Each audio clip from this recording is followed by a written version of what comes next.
If you want to get rich, watch this video. Most people are broke because they treat money like a destination instead of a system. They chase the paycheck, they pay the bills, and they wonder why their bank account never grows. To get rich, you have to stop thinking about working for money and start thinking about how money works. In 1926, a man wrote a book called The Richest Man in Babylon. It's been nearly 100 years, yet the core rule remains untouched. A part of all you earn is yours to keep. Most people pay everyone else first. They pay the landlord, the utility company, and the credit card issuer. They pay the grocery store and the car dealership.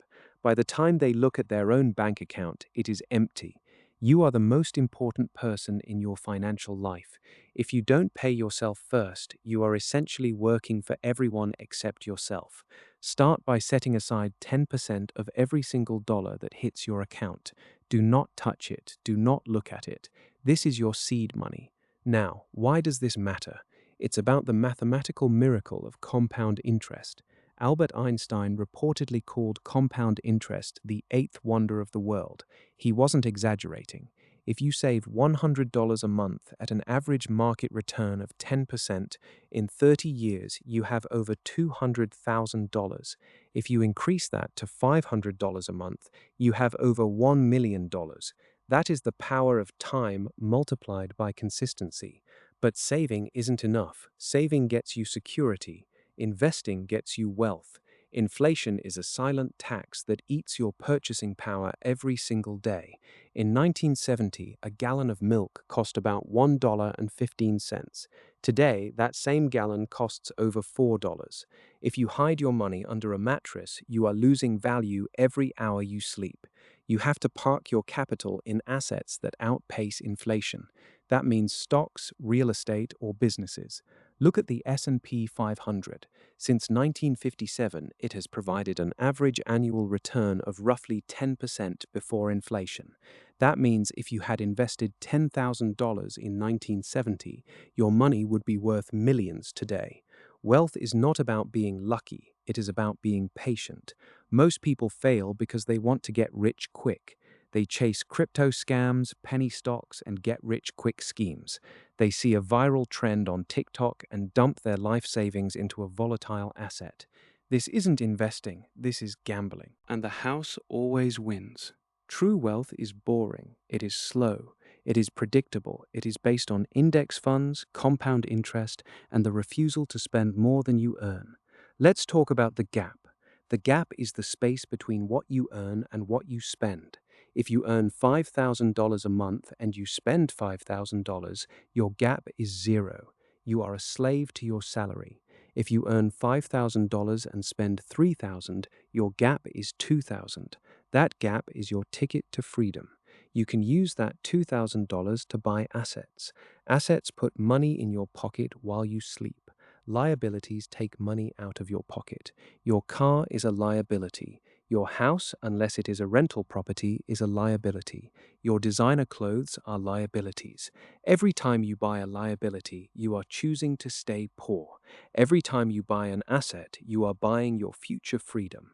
There is a fundamental shift that happens when you stop trying to look rich and start trying to be rich. Look at the data from The Millionaire Next Door by Thomas Stanley and William Danko. They studied people with a net worth over $1 million. Most of them didn't drive Ferraris. They didn't live in mansions. They drove used Toyotas and Fords. They lived in modest homes for decades.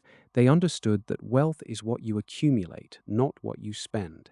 If you make six figures but you spend six figures, you are not rich. You are just a high-income pauper. You are one layoff away from financial ruin. You need to create multiple streams of income. Relying on a single paycheck is the most dangerous financial strategy in the world. If that company goes under, you go under.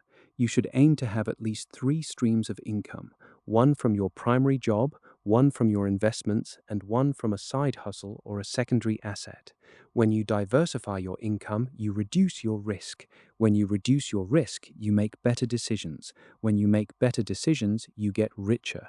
There is also the psychological hurdle of lifestyle creep. As you get a raise, your expenses tend to follow. You get a promotion, so you buy a better car. You get a bonus, so you take a more expensive vacation. This cycle keeps you trapped on a hamster wheel. You are working harder, but you are not getting further ahead. Break the cycle. When you get a raise, keep your lifestyle exactly where it is. Take that extra money and dump it straight into your investments. Do this for 5 years, and you will be miles ahead of everyone you know. Most people will watch this and do nothing.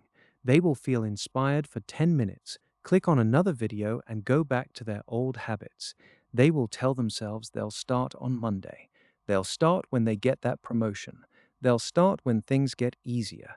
But things don't get easier. The markets don't care about your excuses. The clock doesn't stop for your hesitation.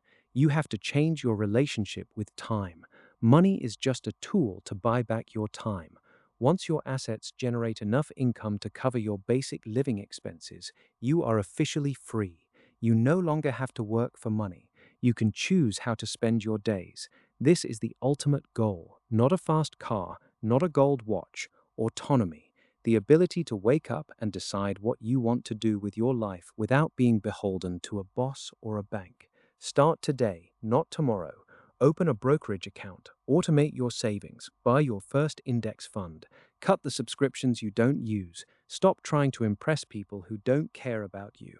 Focus on the math. The math doesn't lie. You have exactly one life to live. You can spend it chasing shadows, or you can spend it building a foundation that will last for generations. The choice is yours, but remember that indecision is a decision. Every day you wait is a day of compounding you will never get back. Are you working for money, or is your money working for you? If you can't answer that question with confidence, then you know exactly what you need to do next. The path to wealth is wide open, but only those who are disciplined enough to walk it will ever reach the end.